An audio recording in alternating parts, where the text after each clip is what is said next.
राष्ट्रवादी काँग्रेस पक्ष कुणाचा यावर आज निवडणूक आयोगात सुनावणी पार पडली। यावेळी शरद पवार गटाकडून अजित पवार गटावर गंभीर आरोप करण्यात आले। शरद पवार गटाकडून अभिषेक मनु सिंघवी यांनी युक्तिवाद केला। Zomato delivery boy, salesman, housewife अशी पद राष्ट्रवादी काँग्रेस पक्षात नाही। 73 वर्षाची व्यक्ती पक्षाचा युवक तालुका अध्यक्ष कसा असू शकतो? तसे 10, 12, 14 वर्षाचे मुलंही राष्ट्रवादी अजित पवार गटात आहे असं सांगत अभिषेक मनु सिंघवी यांनी आधार कार्ड पुरावा म्हणून सादर केलं।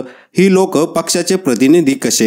ही पद अजित पवार यांच्या गटाकडून प्रतिज्ञापत्र म्हणून सादर केली गेली आहेत असा युक्तिवाद अभिषेक मनु सिंघवी यांनी केला।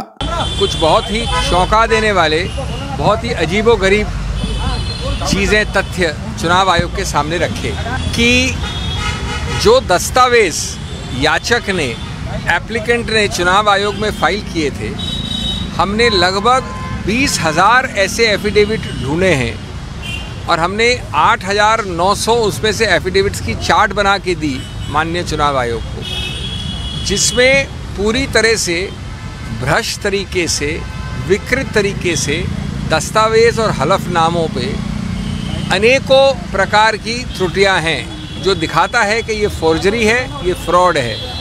उदाहरण के तौर पे एक कैटेगरी है जहाँ की व्यक्ति विशेष मृत है, जिसकी मृत्यु हो गई है, उसका भी एफिडेविट डाला गया है। दूसरा उदाहरण है कि वो माइनर है, यानी अल्पायु का है, 18 वर्ष से कम है, एफिडेविट डाला गया है।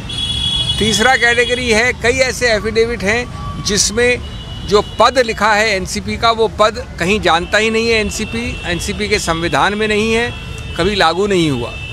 चौथा कैटेगरी है जिसमें हमने दिखाया सिर्फ हाउसवाइफ लिख के फाइल कर दिया है, सिर्फ जोमैटो का सेल्स मैनेजर लिख के फाइल कर दिया है, इत्यादि इत्यादि।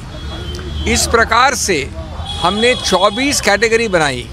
24 कैटेगरी, उन 24 कैटेगरी से दर्शाते हैं कि ये सिर्फ मिथ्या प्रचार है, फ्रॉडुलेंट एफिडेविट्स हैं।